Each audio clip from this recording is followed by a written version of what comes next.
This conversation is so long overdue. I teach part-time at the University of Michigan, and there was this moment when I was teaching this class, and we were talking about the impact of design on human perception. And she raised her hand and said, I understand what we can do with the space, and I can understand what we need to do to really build and what I need to do with the drawings. This human stuff sounds weirdly difficult to me. And I asked her this question saying, are you a human or a machine? How did the human stuff become difficult for us? When did that happen? And how do we make it natural to us again? So this conversation about building brains is about a reciprocal relationship like Paul set up. But it's also because in a world that is changing as quickly and as scarily as it is today, we need to anchor on what makes us human again. Especially when we are trying to negotiate this brand new, fragile relationship with technology, where we are living two identities, where for most of you in this room, I have part of your brain and your attention, and the rest of it is with your device. And I appreciate whatever part you're giving me, because I know it's not all of it. So this weirdly beautiful, amazing, scary time that we're in, this human versus human, the bits and bytes of our life, is exactly the time that we double down on what it means to be human. We lived in simpler times, right? We had to think about our plans and our footprints, but now we have to think about the cloud prints. And I don't mean just data centers, I'm talking about the digital impact of anything you build. We used to talk about designing for the senses, but now we have sensing buildings. We used to talk about being human-centered until we realized that humans might have broken the planet just a little bit. And human centricity became egocentricity at a certain time, and we had to shift to thinking about being living-centered and remembering that living organisms live in interdependent systems, and when you forget that, you have huge challenges. We got really excited about prediction for a while. We could predict everything. Simulation was king. These diagrams, like the heat maps, where we could show a heat map and I could see the future. And somewhere along the line, we were like, is that prediction proof? Is what I predict really playing out in the lived experience?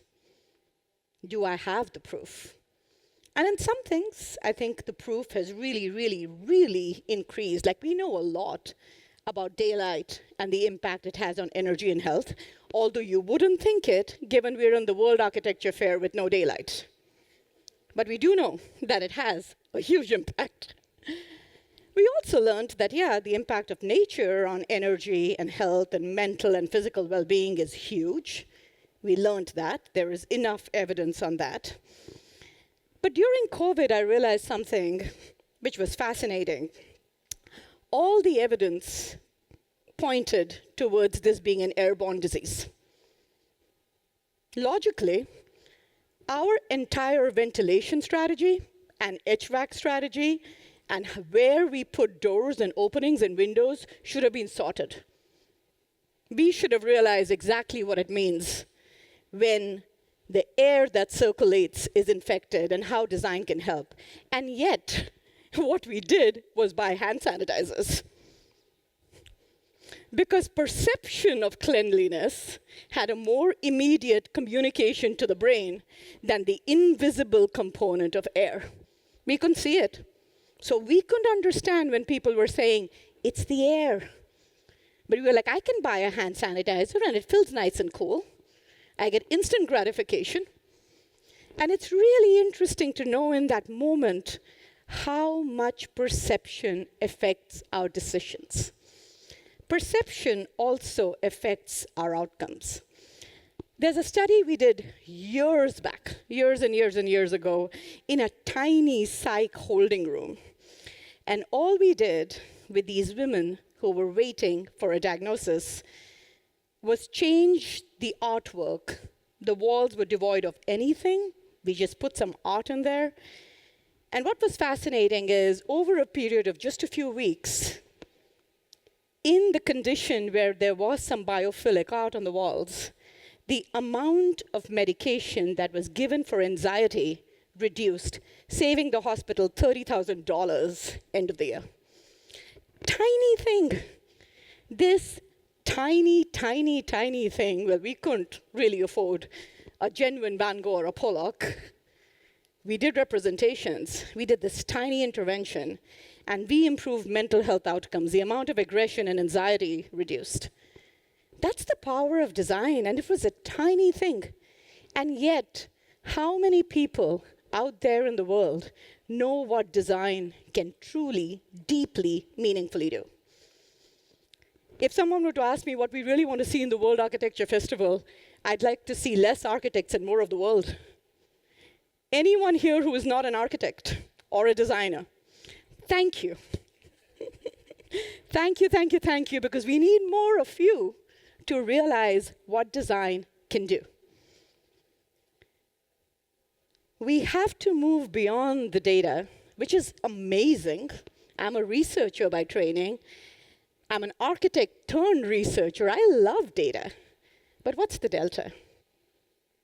This is a moment in time where we have to ask, what's the difference we are making?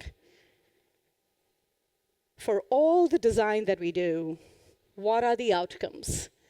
And in many ways, this word innovation, overused, abused, and tired as it is, all it is the shortest, most beautiful, and elegant way of getting from design to outcomes.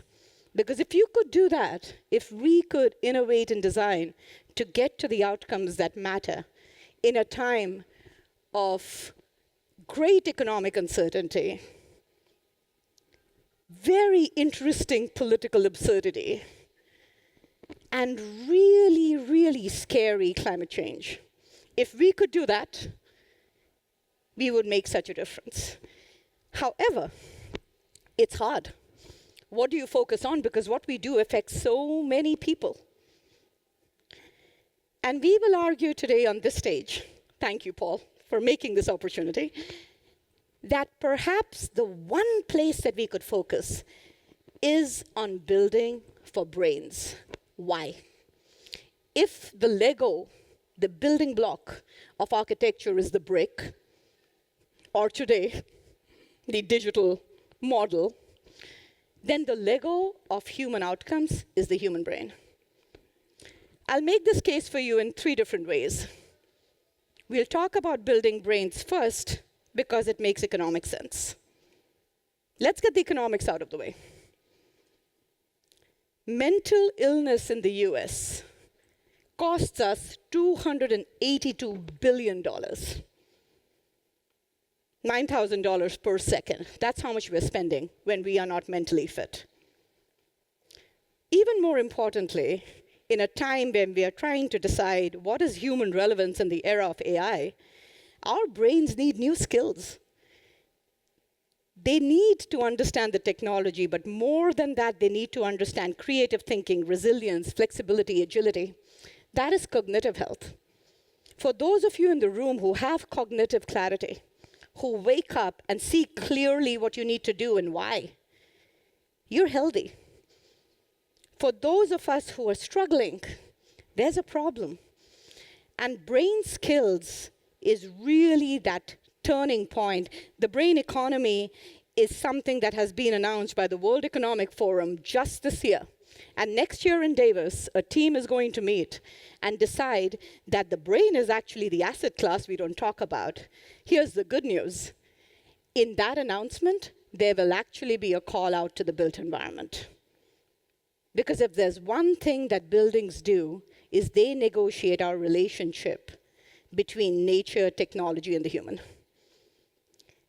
And so for economists to understand that this relationship is fragile, we need new skills, and we can really get to it from the built environment is huge.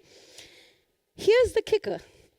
We cannot make environmentally responsible decisions without healthy brains, and we cannot have healthy brains without healthy environments.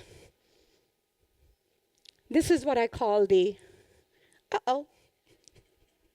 This is the uh-oh moment in this really developed society that we lived in, this reciprocal relationship between what's in here and what's out there. And if that is not something we understand deeply and creatively, it's uh-oh.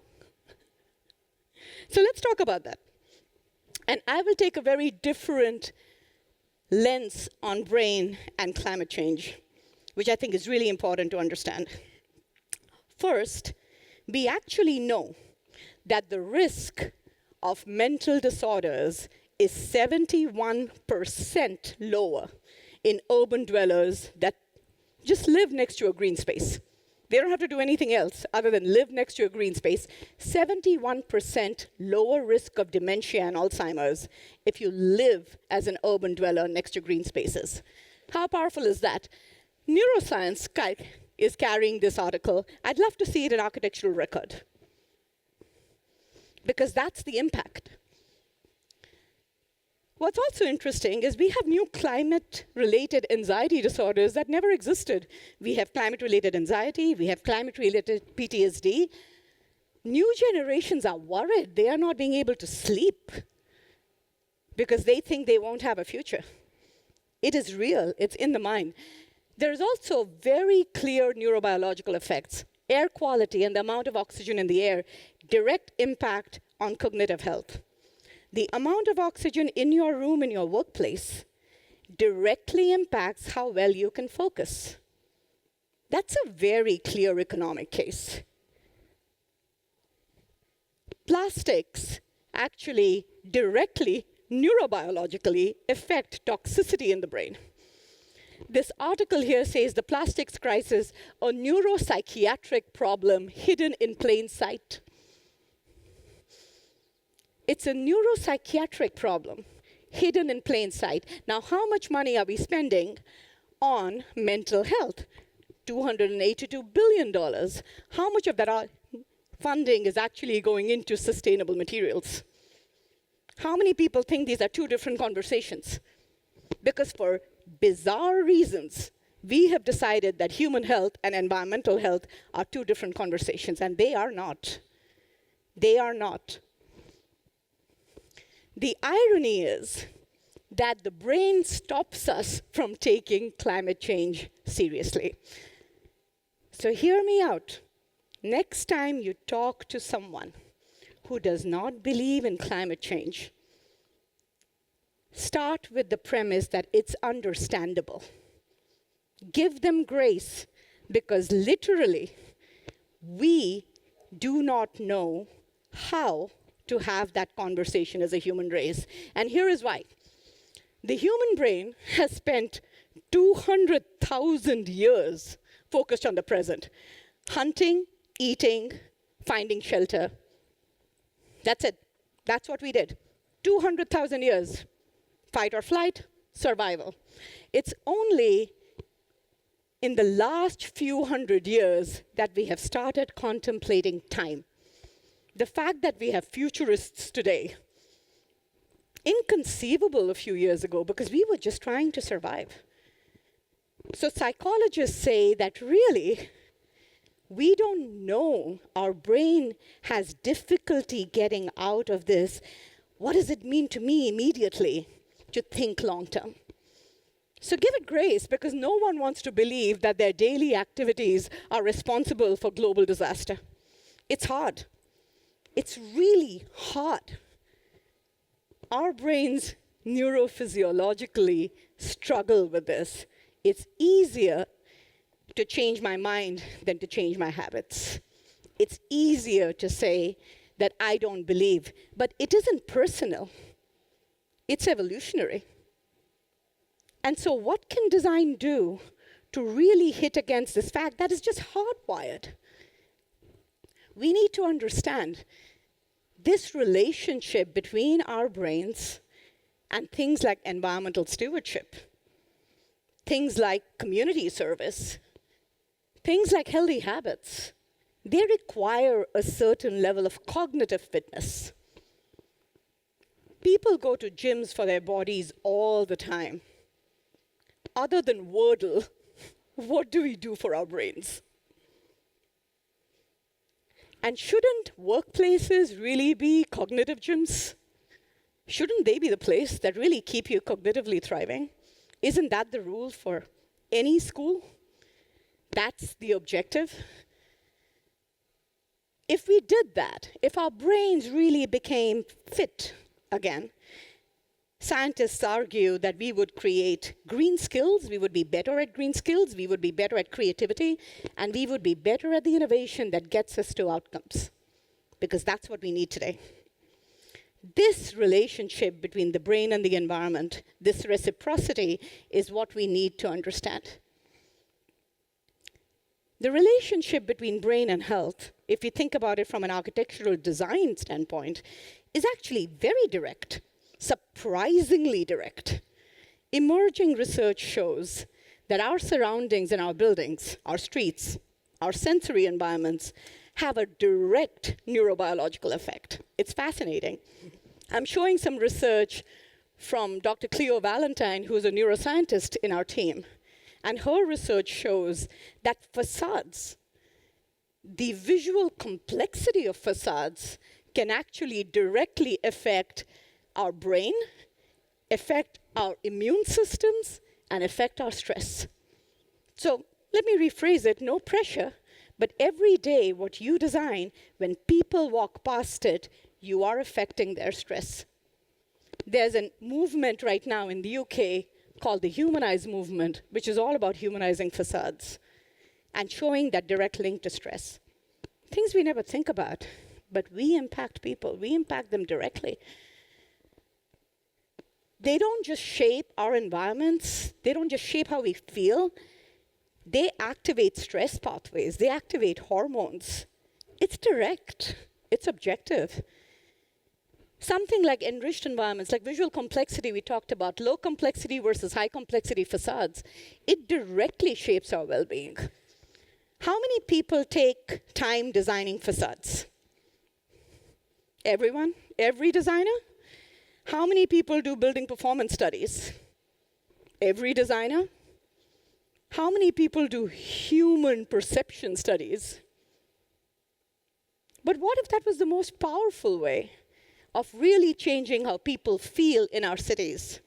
What if it was one conversation?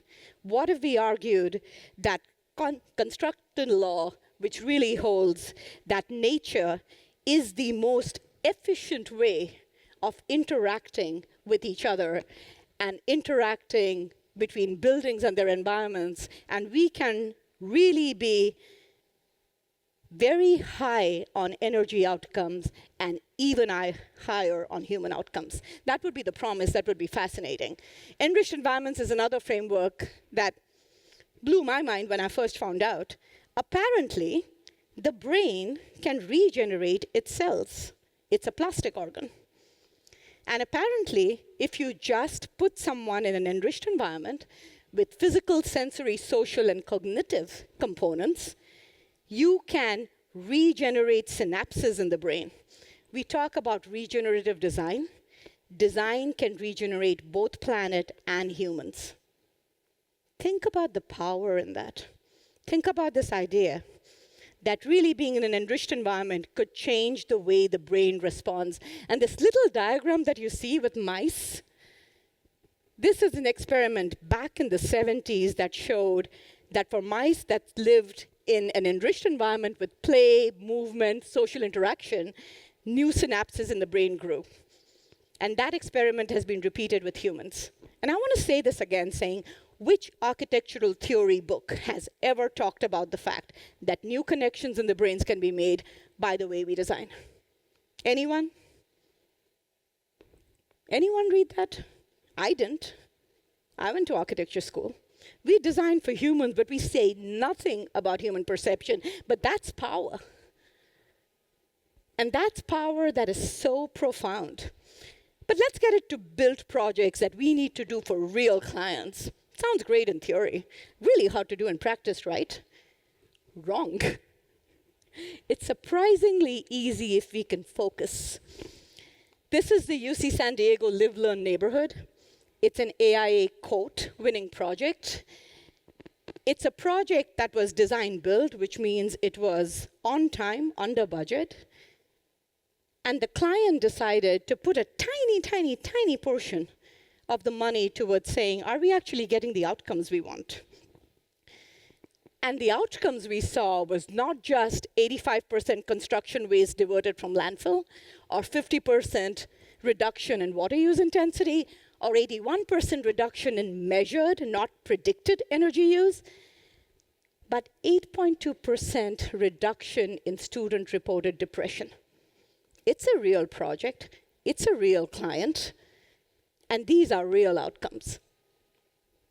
What was fascinating also was that the client said, this is really amazing. I didn't know the built environment could do so much. So there are now courses on campus, both on sustainability and neuroarchitecture, to show the link between design and outcomes for the students who live there. Those are real outcomes. We don't always have a client who agrees to do this, and I would ask why. Because that's interesting. All we did was become really intentional. We said we want to reduce depression, and here are the very specific things we want to do to reduce that. And every one of those simple design principles that each one of you in the audience is very familiar with had a causal relationship to outcomes. We've also been doing that internally in our own offices, saying, what if we were the Petri dish? It doesn't always need a client. We all live somewhere. And we could have those places be our living labs. And we found out in our own labs that you can reduce multitasking and increase focus within your own offices if you design for brain health. And they're simple, simple principles. But here is what I would say again. Were some of you in the previous conversation? Were you looking at the previous presentation from Saudi? Anyone in the room? Okay. Do you remember that moment in that presentation where you showed the video of the theater and people going in? At that moment, your heart started racing. Yeah? Here is something that's good to remember. I can show you all the data in the world, but your brain has a disproportionate amount of real estate dedicated to reading faces. We respond to people. We read people. We feel people. And if we can really design for emotions with the same precision and creativity that we design for performance, we would unlock so much potential. And here is why. 5x. We make emotional decisions 5 times faster than rational decisions. That's hardwiring. You can put all the data in front of someone and then say, how did they not make this decision? All the data is right there. What are they looking for? People make decisions based on emotional resonance. That's just how we're hardwired. So if you can see into a far outcome, you have to make sure that that outcome for environmental and social equity has emotional resonance with every single stakeholder that you're talking to. And so I'd like to wrap up some of this by talking about things like awe. What if I told you that if we really want to stitch together our social fabric again and our environmental responsibility, we need to design for emotions like awe. And I know we love doing it. That's why design is fun. But awe is fascinating because we kind of know that good design inspires emotions, but great design inspires intended emotions. And something like awe has an anatomy that is just fascinating.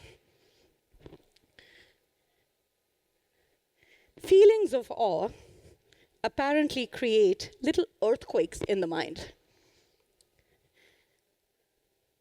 They shift the way we see the world in very interesting ways. They activate, and I want to go back for a second. There's a video associated with it. Can we see that? There's all darkness in front of me, just so you know. Maybe not. I hope everyone here knows that exactly how much control you have over your lives at any given point in time. Just saying, I just illustrated something there. So let's talk about the anatomy of awe. And let's talk about these little earthquakes that are created when we experience awe. And take a second, since the screen doesn't have the image, I want you to close your eyes for just a second and think about an image of awe. Just for a second, indulge me. An image that inspired awe. Thank you. Was that hard to do? How many of those images were about nature? How many were about this incredible architecture that you've seen or experienced at some point? What were the rest of you dreaming of? Any others? Shout it out. What was the image? People? Sorry?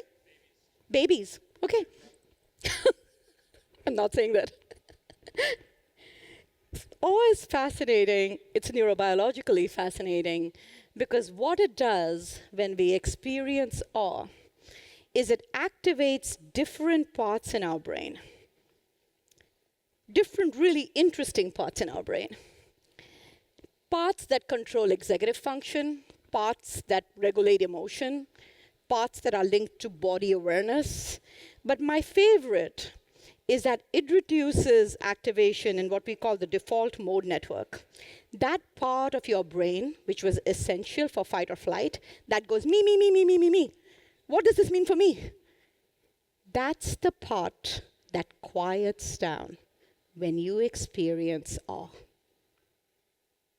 There's a part of your brain that's in this fight or flight hamster wheel that quiets down when you experience awe.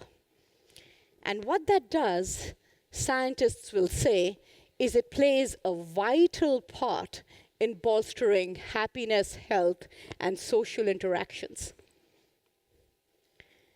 In fact, scientists argue that experiencing awe together may have a role in how humans got along with each other. When you experience something together that is bigger than you, that is vaster than you, and you look around and say, "Woo, I'm tiny, I'm insignificant," and you look at others around you and say, "Oh, we're in this together. We experience this magic together." It creates a bond for society that has nothing to do with just knowing each other personally. And we don't have enough of that today. So really, awe and experiencing awe together is what we can do to stitch together a social fabric again. And awe is an emotion that is met when two criteria are met. And again, none of the videos are playing, so I want to pause. I also want to think if the universe is telling us if I can give a presentation to architects with very few images. So I'm trying to think if there is a larger plan here, because the videos aren't playing right now. Can we give it a second to see if they do?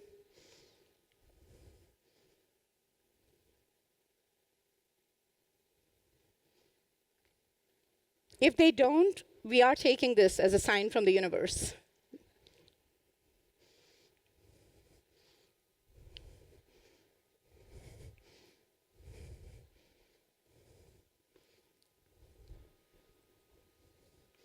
No?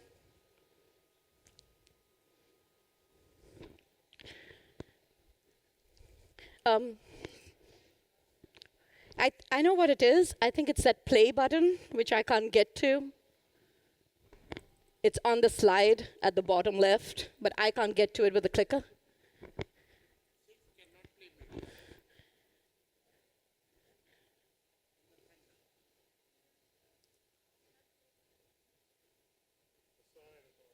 It is a sign, people. All right. We are at the World Architecture Fair. We have made a challenge to the convergence of the digital and the physical, and the matrix has spoken. So we will do this because we are powerful, creative people, and our mental images are strong. So we'll work through this, and I want your mental imagery in hyperdrive. Let's do this.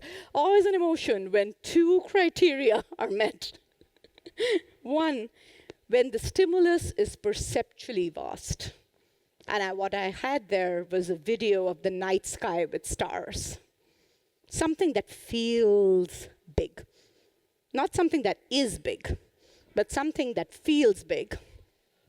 And the second criteria is when your mental schema needs to update to accommodate a new stimulus. And what this really means is surprise. Something that genuinely surprises you. Something that you didn't see coming. And you're like, whew. The brain is a prediction machine. If you remember nothing else, remember that the brain is a prediction machine. For many of you who know me, when I stand up here, you kind of have an idea of what Upali is going to say. Because you predict. We survive because we predict. Ever had that glass of water and you feel thirsty, you drink water and you think my thirst is gone, right? Logical. But wrong. It takes 15 minutes for the digestion to work. You feel like your thirst is gone because you predict that after 15 minutes I'll be fine. So the brain's a prediction machine. But when you surprise it, when you break that mental schema, when you genuinely go off the pattern, that combined with this perception of vastness is the formula for awe. This is an image from Hawaii, seeing the dawn come from Diamond Head. And it's really interesting because you walk along for a really, really long time and you never see that until that one moment where it surprises you by its vastness. And then you look around and you see all these strangers and you smile at them in a silly way. Have you ever done that? Experience something and you're just like smiling at other people. Because you're like, oh, that's amazing. You felt it? That's amazing. If we had more moments of smiling together, we would not be where we are today. It's a simple design directive of saying, can we create feelings of connection? And experiencing awe does that in powerful ways. But for some strange reason, we spend so much time talking about function and fiction, but very little time talking about emotions like awe. And it's so powerful. It does so many different things. We also measure function, but tend to take emotion for granted. Why? Why do we take the art and the science of simply being human for granted? It goes back to the conversation with my students saying, are you human? Because being human is complex. And being human is hard. But if we understood what it means to be human, and what it means when we talk to our clients who are human, and our communities who are human, maybe we unlock the potential of design. Maybe we think about every design decision as a hypothesis. Because you have them, all morning I've been hearing about incredible design vision, which are all hypotheses. These are things we think will happen, we know will happen because we designed with intentionality. But what if lived experience is the ultimate outcome? What if we decided here that if we could reward lived experience, we would change the conversation? I would argue that we have 4 challenges that are in our way, and I know we'll have it out on some of these. First, I would argue is we have an obsession with representation. Would you agree? We love representation. We adore it. We have books on it. We try to make the people look kind of good so that the building doesn't look bad. True? A little bit. We do. So what that does is our incentive to measure human experience becomes slightly lower because we're not there when the building opens. Someone else opens it, someone else operates it, someone else lives in it. We don't have that incentive. There's a little bit of arrogance between all the disciplines, and I work with neuroscientists and architects all the time, and I feel like really good sustainability professionals can solve the world, and they know exactly what to do. Really good psychologists and environmental psychologists know exactly what to do. Really good architects know exactly what to do. For reasons I cannot fathom, we don't talk to each other. Disciplinary arrogance is not ego.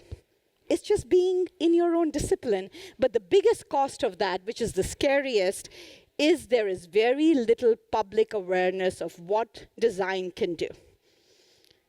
And that is vital because I would love for the public to demand better design. I would love for our RFPs to say, I want you to design for human feeling and human emotion and environmental responsibility and regenerative lives. We pay so much attention to what goes into our body. There are apps around it. I count my calories. I count my steps. I'm so careful about what goes into my body. Why do I think so little about what my body goes into? Why does the public not do this? Why does the public not have this outcry around, I will not live in an ugly building because an ugly building will cause me stress? Why don't we have public awareness? It's because we have to speak more to people outside our discipline. Environments matter, design matters, but that is not just for this room to understand, it's for the people outside to know and demand from us. There's a project that we're just starting that many of you are part of, which is around Project Y, that asks this question. It's a public awareness campaign on the art and science of how spaces shape us. And it takes 3 emotions, just 3: awe, belonging, and creativity. Please join us, because that's how we are starting the conversation. The images in this image bank about architecture are not from architects. They're from the public. And we need more public awareness. We need to go towards the synthetics of appearances and experience in a much more profound way. We need to go back to feeling what it is to be in a building that moves us really, really deeply. And this point of convergence, this deeply human relationship at the convergence of the digital, the physical, and the natural, is perhaps our biggest opportunity in design today. A deeply human relationship at the convergence of the digital, physical, and natural. We build those relationships. We design those intersections. We design the relationship with nature and with technology. So if practice was a creative lab that was anchored on the art and science of being human, what would it look like? What would it look like if we had more salons that were synthetic? If you had lived experience awards? If we had more play dates? Yesterday we were talking about the importance of fun. Can we just play more together? Can we just play? Can we get scientists and ecologists and artists and designers and play? And can we make a commitment to measuring not what can just be measured, but the immeasurable beauty of what we actually create that can make a difference? So if we could do that, if we could make a commitment to building in brains so that we can design and live better lives, and if we could commit to doing it together, then we would be powerful. And I so appreciate the time. I invite you to join our Building Brains Coalition. This is 80+ organizations, competing architecture firms, many academic organizations, think tanks like the Milken and John Hopkins. Please take a picture. See if you want to join us. There is no time to try to change things one person and one institution at a time. We have to do it together. Thank you. Well, Upali, you've given us a very, very rich meal this lunchtime session. I was taking notes throughout. And I must say, I found it extremely interesting because even the words you were using and the concepts set off all sorts of thoughts, one of which is the difference between the beautiful and the sublime. and that idea that the sublime gives you this sense of awe, even though it might not be conventionally described as beautiful. For example, let's say some of the huge, formidable, brutalist military fortifications in Europe created, towards the end of World War II.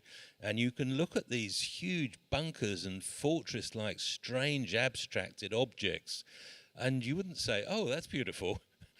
But on the other hand, you can't deny that there's some sort of power there.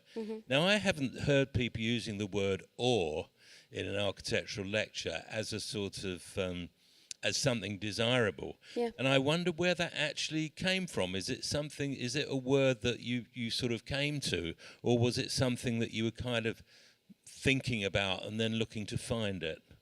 That's a great prompt. It actually came from the New York Times when there's a scientist who started talking about awe and unlocking the power of awe.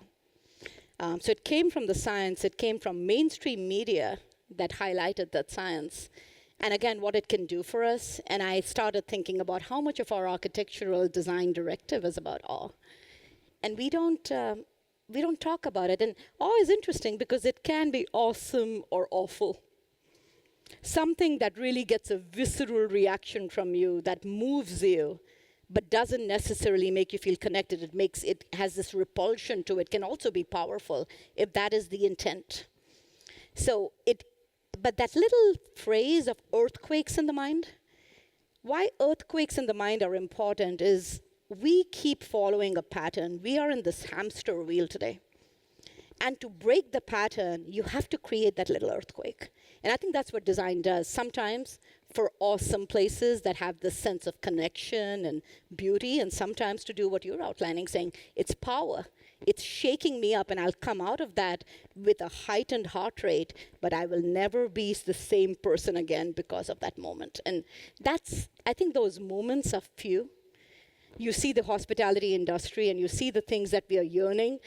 We are paying to go to places where we can experience awe and not be distracted. And I think our purse is showing what our minds are not being able to articulate today. I think John Portman made a living out of buildings that filled you with awe, didn't he?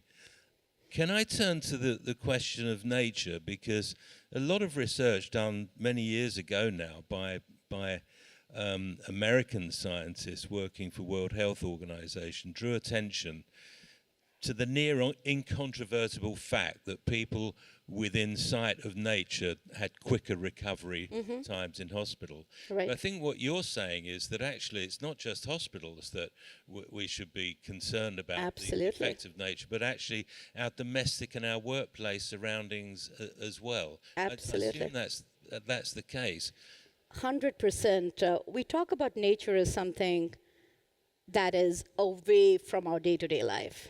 But one thing that's fascinating about nature, and we are learning more about in this idea of constructal law, is nature is actually the most efficient organism that's out there. Fractals are efficient. Biomorphic forms are efficient. And this idea that this beauty that resonates with us in nature is a little bit about organisms working in concert to create a level of living efficiency that we don't talk about because we've spent so much time enforcing a will. So I think this conversation about nature is not just about healing in hospitals. It's about feeling in every single place that I'm at my peak. And the cognitive conversation, the cognitive fitness conversation is about that. It's about let's stop trying to fix. We're putting Band-Aids in our buildings right now. One window here, a little bit of daylight there, a courtyard there. Our buildings have to become mechanisms for health, not just physical, not just mental, but cognitive. Can I ask whether, for architects whose stock in trade is partly the manipulation of volume, as much as it is the plan, is there much evidence about the impact of spatial generosity or meanness on stress and mental health issues? Yes, and I'm so glad you asked this question, because I don't think we design enough in volume or section. Yes, in fact, the feeling of compression that you get when you lower baffles, that can make you feel comfortable. When you extend them, it can make you feel awe.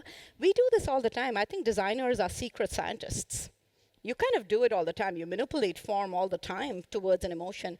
The evidence base has been growing. There is a lot on proportions now. There's a lot on volume. Project Y will have an experiment that's part of it that will really look at that. But it just isn't mainstream, Paul. Like, that's the issue, is that the body of evidence is growing, especially with the computational prowess that we are growing. So buildings are complex. We didn't know how to relate those two, the complexity of building to the complexity of emotion or neurobiological responses. Now we do. That's growing. We actually have a Milken Institute think tank next week where they have said that neuroarchitecture and building brains is probably one of the areas that investors need to look at. So it's growing, but it's just not mainstream. People don't know about it. Final question. Do you think that we'll get to the point where we could refer to the impact of the brain of particular architectural styles across cultures, or would that be kind of almost a wasteful area to explore when one could explore the question, as you put it, of, well, the complexity of the facade or the simplicity of it, no matter what the architectural style might be, is what's more important? Yeah, that's a great question, Paul, and I'd love to have the audience think about it. We could study it. They just did a study looking at 100 years of Korea's architecture and the cultural evolution of it and the visual stress impact on that. So there is value. There's certainly value in looking at colonial architecture. The brain is interesting because it's 99.9% neurobiologically similar, and our differences come from that 0.1%. I would say, though, that think about the impact. In practice, we need to focus on the difference we want to make and really focus our questions there and lean on our academic partners to really look at these beautiful questions, because we need answers. We perhaps, in practice, need to be more focused about the impact that we have in more immediate terms. Whereas in academia, we need to dig deeper and make this muscle of being able to talk about architecture in a different way much stronger. Lovely note to end on, and I think the phrase that you sort of raised, this thing about what are the desired outcomes of architecture, and of course they're dependent on the desired outcomes of a whole series of other people. Yep. So no doubt more collaboration, certainly more need for research. Upali Nanda, thank you very much for a great session. Thank you so much.